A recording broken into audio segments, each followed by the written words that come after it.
Media Day at the Alumni House. Next year we'll be in the new APC building in the team theater. Can't wait to do that. I know that's going to be exciting. But nevertheless, excited to be here today. A couple things real quick. You know, they say if you want a big opportunity, you better pick a big challenge. And 4 years ago, we picked this challenge of turning this program around. And then after 4 straight bowl wins, we're fixing to have another big challenge. Now we've picked off another big challenge, but it's another big opportunity. But the challenge is going to be finding a new quarterback. We've got some great candidates. Another challenge is going to be putting a freshman kicker and a freshman punter on the field in the same game. Another challenge is going to be a lot of new kids in the secondary. But with that being said, these guys since January have probably worked as hard as any group that I've seen. And you know, they say that people don't differ in their desire to win. Fans don't differ. Every fan base in the country, they want to win all 12 games. Every football player worth their salt wants to win every game. Everybody is the same. But where people do differ is in their price they're willing to pay to be successful. And these guys since January have done everything we have asked for them to do. And to be honest with you, we've sort of separated the wheat from the shaft a little bit. We've got a lot of guys that couldn't live up to our expectations. And within our program, and I told some recruits this yesterday and some moms that, you know, our program's different. You've got to be able to do the things off the field just as well as you do the things on the field. And that means going to class. That means being on time for class. That means going to study hall. That means being a good citizen. And we've had a couple players this year that have separated themselves because they couldn't live up to our standards of what a Raging Cajun is all about. So to me, we're even going to be better moving forward. So excited about the direction of our team and where we're heading. You know, since January, with the hard work and with the way we compete and the competitive nature of our program, we've developed a lot of depth. So we've mentioned some key positions: quarterback, secondary, kicker, things like that. Well, we're going to have some great competition, and that's what I love. And unfortunately, starting quarterbacks don't stay here forever. In 2 or 3 more years, I'll be telling you the same line once one of these guys ends up getting a job and then is a 2 or 3 year starter and moves on. That's football, that's life. But we will have some great competition in camp as we move forward there. You know, our expectations for this year, everybody says, Coach, what's your expectations? How many are we expecting to win? How good are we going to do? What bowl are we going to go to? I tell them this. I said, I want our football team to live up to its fullest potential in every game and every play. And how we prepare and how we practice between now and our first games, that will depend on how we play and how successful we are. You don't win the games on Saturday. That's not when you win the games. You go out and execute what you've been doing since then. So if you play sloppy and you don't execute well, then you've probably practiced sloppy and you hadn't executed well at practice. So you win the games between how hard you work between January and that first kickoff when the foot hits the ball. And so now is our last phase, and that's camp, as we prepare to get into camp and work hard. You know, we've made some changes. We've made some changes I hope are going to pay off for us. You know, there's a saying that if you always do what you've always done, you'll always get what you've always gotten. And yeah, we've won 4 straight bowl games. Yeah, we've won 9 games 4 years in a row. But obviously we're always trying to improve, and we've got many areas we need to improve upon. And we're hoping we've taken some necessary steps to get to that. One is during camp we're going to get way more rest. I feel like if there's anything that is a norm in the last 4 years, I feel like we've been somewhat of a tired football team early in the season, especially the first game. So we're going to get a little more rest during camp. Going to still work just as hard. Going to get a little more rest in order for our guys to get a little fresher when we get to game time. We'll scale back a little bit more when our guys fresh. Got some scheme changes. A lot of them we're not talking about because defensively we've got a new coordinator, new defensive staff. I think some of the things we're going to do will help us defensively, although last year we were #1 in the conference in rush defense. We're not very good in the passing defense and not very good on 3rd down at times. So we've got some improvement to do there, and I'm hoping overall as a team we can do that. But last year also, early in the season, I think we led the country in the first few games of the year in turnovers and then didn't cause any turnovers on defense. Second half of the season, I think we probably may have led the country in fewest turnovers, and then we got a lot on defense. So we reversed it, was able to right that ship. So we got to start off early, taking care of the football, not putting our defense in bad positions like we did the first of the season last year. And defensively, got to create some turnovers. And then, some of our new players, our critical guys, are going to have to be difference makers. Your quarterback is always going to be a difference maker in college football. And he can make a big difference either way. And so I'm excited to see who that's going to be. Everybody says you're going to play one, or you're going to play two, or you're going to play three. I just know this. I've got three talented quarterbacks who I think all can do the job. I just got to find a guy that can do it in front of 60,000 people, who can take care of the ball and put the ball in the end zone. How you perform, at practice will determine who gets the nods in the scrimmages. And then how you perform in the scrimmages and how you move the ball and take care of the ball in the scrimmages will determine who's going to get the work in the game. So excited about that. I'll tell you one thing, though. I love our guys. I love our team right now. We've got a lot of guys that are having a lot of fun. We got some guys that's been in our program now, and our program is all they know. And they know the way we do things. They know our expectations about being on time, their presentation when they're out in the community, about being in class. And I think that's one thing that our student body and the faculty here at UL can appreciate about our football team is we've won the highest team GPA award for 2 years in a row in the Sun Belt Conference. And so I think that gives them a little more credibility with our own students when they see our guys succeeding with them in the classroom. And we're not stereotyped as just a bunch of old ballers, footballers that don't care about class. And so they're always in the first two rows, and they really are doing really well. And we hope to even do better in the future. Big day tomorrow, first day on the grass. We have split practice tomorrow. First practice will be veterans in the morning. So we'll have about 52 people in each practice. All veterans in the morning, and the afternoon's all newcomers, whether you're junior college or high school. All together in the afternoon with all newcomers, because that gives our coaches one really good evaluation of some guys, and to get them caught up. They can spend more time with those guys for those 2 hours, just with those guys, to get them caught up with everybody else. When we go day two, they somewhat know the ropes. They know where to go for each period. They know what's expected, and so it'll be fun to get them out there and just spend some time with the freshmen too. It's a 2-a-day for the coaches. I don't know if they're excited about that, but 2-a-day for the coaches, 1-a-day for the players. And then we'll have our first 2-a-day, I think, next Tuesday. We've got 4 2-a-days this year. So big opportunity this year, big opportunity. We've got a little chip on our shoulder, which is good. And we perform much better with the chip on our shoulder. So we're excited about that moving forward. And lastly, I'll close before I open up with any questions. I will say this. I couldn't be more proud of this community. I couldn't be more proud to be a part of this community because of the way this community has rallied in the last few weeks since the horrible tragedy that took place a few weeks back. The community support and what I saw at Cajun Field, and now what I see driving home every day with all the Lafayette Strong signs out in the community is unbelievable.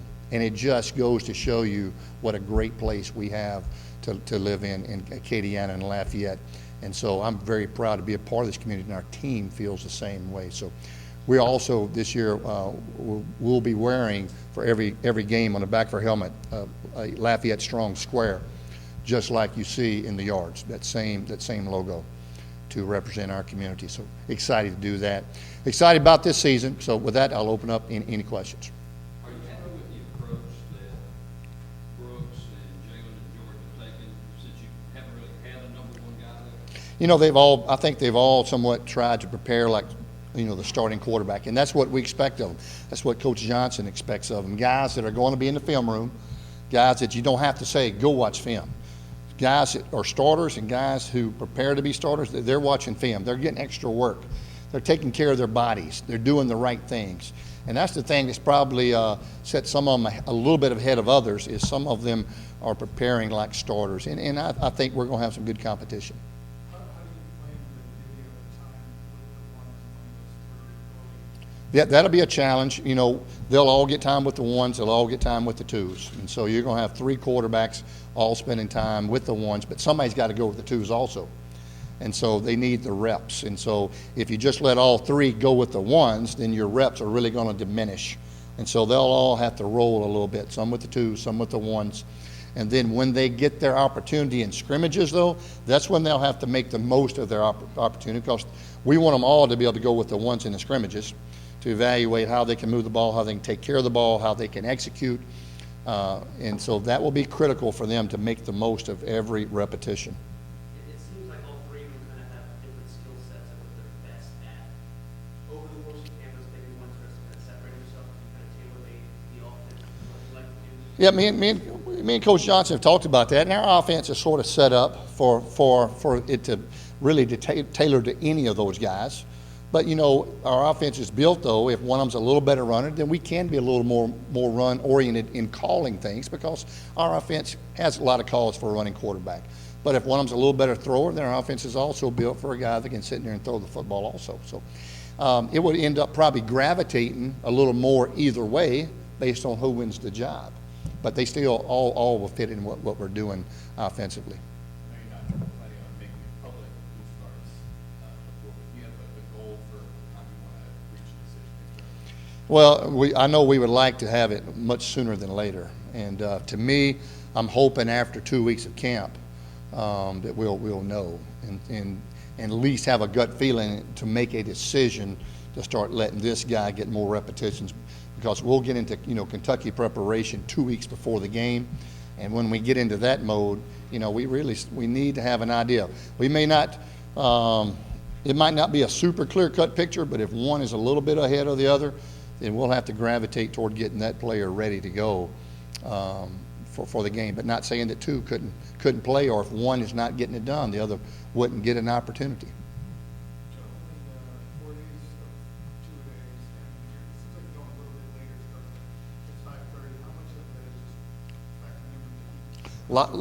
Yep.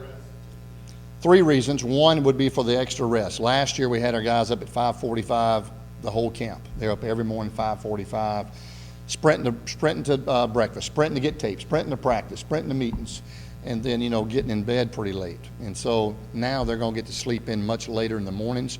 We'll practice in the evenings, because it's been hot, some of the hottest days we've had in Lafayette in a while. And so we want to make sure, and we talked about it as a staff, we don't want to lose one player to things that can be prevented. Some injuries aren't preventable. Those things just happen, unfortunately. But we don't want to lose a player to a stupid injury where we tackle in a non-tackling period, where or roll somebody up. We don't want to lose somebody to cramps or an IV or during, because we're practicing in a part of the day that's way too hot. We're losing too much body fluid, so we're practicing in the evenings. Because in the evenings it has been much cooler. The heat's way down. And then lastly is, most of our games, what time do we kick off? Every home game, what time? 6 o'clock. And so we're really preparing our body clocks for our game time. If you practice every morning at 6 a.m., yeah, it's probably a little cooler, but it's still hot. But you never get up and play the game at 6 a.m. And so we want our guys to have that body clock of all day preparing, meeting, walk through meetings, and then bam, be ready to go to practice or go to the game and execute. So three reasons I hope they'll pay off for us. And you know what? It's what we're going to do. We want to, like I said, we wanted to make some changes to see if that would help us, and we felt like we had been a tired team. How confident are you Jamal will come back and be the same player we saw early last year? I don't have any reason to think that he can't. I think even that he's got a chance to take another step. I think he's continuing to mature a little bit. He's a guy that has got a lot of self-confidence. He wants to be the go-to guy. He wants the ball. And great players, there's a lot of great players, but to me, the greatest ones are the ones that want the ball. And man, he wants the ball. He wants to help his team. But I think he has really turned into a team player, and I'm excited about the year I think he's going to have. Obviously, with so many position players returning from prominent positions this year, it's a lot different. Who do you look to fill the void in leadership? Well, you know, Dominic Tovell has been one of our team captains, and on the defense side of the ball, Tracy Walker, I'm hoping is going to be a vocal guy. But to me, the defensive guy that's has shown probably the most vocal leadership is a guy named Blaine Winston. Everybody knows. I think he's done a nice job. And offensively, Michael Quave has been vocal, and that's what I like. Everybody talks about this guy works and leads by example. I love guys that lead by example. Don't get me wrong. But you also need a few guys that lead by example and also lead by putting their foot down, voicing their opinion, telling guys what they expect, holding guys accountable. You got to have some of those guys too. Can't have everybody just lead by example. Because, to me, the best teams are when the team leads from within, and it just can't always come from the head coach. The energy can't come from the head coach every day. It's got to come from within. And I think we've got some guys that are starting to take that role. Coach, you have a number of guys who were out on the defensive line in the spring that those guys cleared, Morris Lee, remain, Robert Stevens, Everybody's cleared with the exception of Roderick Stevens. He will not be in the 105. He's not quite ready. They're saying maybe 2 to 3 more weeks. Could be ready maybe for first game or maybe a little bit later as the season goes along. So everybody's cleared for full contact practice, totally released with the exception of Roderick. We hadn't talked a lot about defensive Steves, obviously, but what do you want to see your defense do? Well, for us, we always want to play with relentless effort. And that's our number one goal as a team on Saturday. And we first want to play with more relentless effort than our opponent. And when we do that, we play well. And I think our players do that. And our defensive staff expects that of those guys. That's the first step. And the next step is you want to be very sound. And then the next step, you hope where scheme can give you some advantages. And we're doing a good job of coaching that part of it. But it all starts with getting your guys to run to the ball, tackle, and play with a relentless effort. You've had a nice 1-2 punch for the last 2 years with Lonzo and Eli. Do you want to try to get someone that can become that secondary guard, or will you kind of use a stable of guys that will basically just give you life? That's a good question. Right now, if I had to say right now, it's going to be helped by committee. We don't know much about Jordan Wright other than he was a phenomenal high school player, but he didn't go through the spring, so he's got to get his feet wet. He's a bigger back who I think can be very good here in the future. How fast will be determined by what he does, but I think it's going to be obviously Elijah and then by committee. All 3 of those guys, though, have played quality minutes, and in big games, they know how to make big plays in big games. They all have done that. They're all seniors, and they all want to have a role on this team, and I really like all those guys.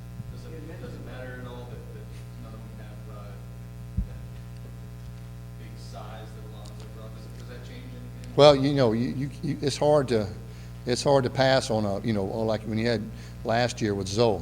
But it'll be a little bit of a different deal. We'll have to block a little bit more precise. Because last year, Alonzo could break an arm tackle. He could run through a defender and push the pile. These guys, where they might not push the pile, Torrey Pierce can slip through the pile. So he's got his own advantages too. And so he's been an effective runner, but it'll be a different style. We won't have the bruiser. But Elijah's not a small back either. And he'll get a little more of the load. But he just, we don't want to get to the point where he's every rep either. He's got to have some help, and one of those guys will be, I think, very capable. You had mentioned this chip on the TV show. Well, I just think when, kids all talk. They're on social media, and then when they see themselves picked 5th or picked 4th or, in a couple of polls, and a couple of polls, much higher, but when they see some of those things, they're like, wow, here we are. We've won more games than any team in our conference in the last 4 years, and teams are picking us 4th or 5th. And so they're like, that sort of put a little chip on their shoulder where they wanted to work a little bit harder. And which I'm glad it does. And when we get to some guys at that point where they take that personal, I think we've got the right things built inside our guys. They're very competitive, and I think they're going to work awfully hard. You talk about guys having to hold their block a little bit longer. This is probably the most you've had to rework an offensive line last week. So how worried are you about it? Well, that's always a concern. You got a little different continuity, and every year the team is totally different. But moving Mike to guard, then 2 new tackles or 1 new tackle, so it's going to be a little bit of a challenge for them to gel. But you know what? That's part of football too, just like a new quarterback. And to be honest with you, those guys have been in the room together. Just because they may not be playing the exact same position like Mike, they still have worked with each other. And I think, Eddie's going to do a nice job at center, and so I think they'll come together. We've been very good on the offensive line for the last 4 years, and so I don't expect us to be any different this year. Considering you haven't had a kicker to kick a game in college football, this camp, how do you best try to simulate the pressure, the atmosphere, the stakes for these guys, so you have an idea? Yeah, well, the first couple of weeks, I just want to try to get them to make the field goal, since they freshman kickers have never been on the field. And then we'll start getting into some game-like situation. We will try to put some pressure on these guys. And we did that at the end of the spring when Dylan Surich made the last kick of the spring from 45 yards, I think, and about 5 gassers were riding on it. And he nailed it. And so that was good to see. So these guys are young, but they're very competitive. I think that's going to be a heck of a battle. Both those guys want the starting job. It's going to be exciting to see. I love competition. Coach, you mentioned, you talked about the backfield and the deep threat at receiver. Those two threats to the opposing defense, does that kind of give the tight ends a chance to kind of go under the radar and get you some yards on the intermediate routes in between the backfield and the deep threat? Well, our tight ends have been pretty productive, in the last 4 years, and not just blocking, but in catching the ball. And I still see them being a big part of our offense. I don't know if they go unnoticed because they are a big part of what we do. We always have a tight end on the field, sometimes 2. And so I think they'll have another big role. I'm anxious to see how Evan responds from his knee surgery, but he's going to be ready to go. I'm anxious about that. And then Nick Byrne, it's sort of his turn, and he's been productive for us in the past. And I think both those guys are going to be very good. And I think we've got some talented young kids. Carlos Robinson, Jacob Beasley. I think we've got some young kids who can come in and fill in too. How Miles and Gabe usually kind of X factors on offense. Are you guys coming up with creative ways to get them more dimensional pressure? Yeah, I think you will always try to be creative in some game planning to get those 2 guys balls in different ways rather than just throwing them the passes. We run some jet sweeps and some things with those guys, and they're very effective. And even Gabe last year as a true freshman, he had a big year. Started off a little slow and then really gained momentum and was very an effective player. So, and he's even a guy that can play outside, he can play inside, he can process a lot of information, and I think he's got to have a chance to help us. After getting these some of the newcomers kind of get in the weight room and stuff, is there maybe a couple that maybe physically you're really looking forward to kind of seeing how they're at least physique translates to? Yeah, I tell you, the guys that stand out, here's a couple guys. I think all our wideouts stand out. I tell you, we look like a Division I outfit at wide receiver. I mean, we're pretty. We're tall, we're long, we look good. Now, I hope we play as good as we look, but they're young and they're talented. And they will make some mistakes, and that's part of being a freshman. But you know what? They love playing the game, and that's what I love seeing. And I love coaching guys that love playing the game.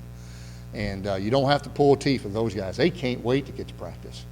And so that's what I love about them. And then if you look at our offensive line, I think Robert Hunt's a kid, if he develops like we think he can, he's a kid that could play this year, maybe in some reserve role, and then obviously be ready if it came down to it. But he physically is a very imposing young man. Carlos Robinson is another player that has the physical tools that may be needed as the season goes along because Evans had the knee injury and Nick Byrne's been banged up some in the past, so he's a kid that could play as a freshman too. So I think we've got some talented, good-looking freshmen. I think this freshman class is really, really solid. How big of a role will both leaders play this year? I hope it's going to be a big role. I hope that role is going to mean a lot of tackles. And, he's been successful in the SEC. He was on the all-freshman team, sat out last year, was on the scout team, couldn't block him. So that was a good sign when he's on the scout team. So I hope that translates over to the defense and he gets a spot on the first team. But right now he'll be running day 1 with the ones to try to win the job, hold on to the job. We got quality depth there a little bit, so I think that group could be a solid group for us. So, but he's a physical player that loves to hit. I know guys don't necessarily like sitting out a year, but how much can that help in that transition into this season? Sometimes it helps you sort of mature a little bit. We all get more mature as we age. And I think any time that you sit out a year and you have to take a step back and you see things from a different angle, he's probably matured a little bit, hopefully. And I think he'll be a big asset to our program. Okay. Jarvis Washington, he's a guy, you don't have him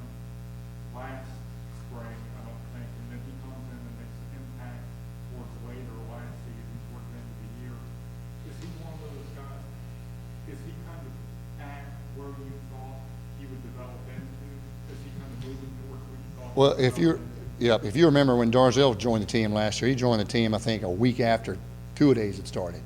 And so he missed all of summer workouts, missed the first about week of practice, and then performed at the level he performed and was out of shape the whole year. His body now is totally changed. He's worked out intensely since January. He's a different animal right now than he was last year. And I think he's got an opportunity to be a guy that can get pressure on the quarterback. He's also athletic enough to where he can drop into space. But he's a guy that we can pressure the quarterback with. I think he's got a good motor, and I think he's really matured also. So hopefully he has a good year for us too. All right, guys, thanks.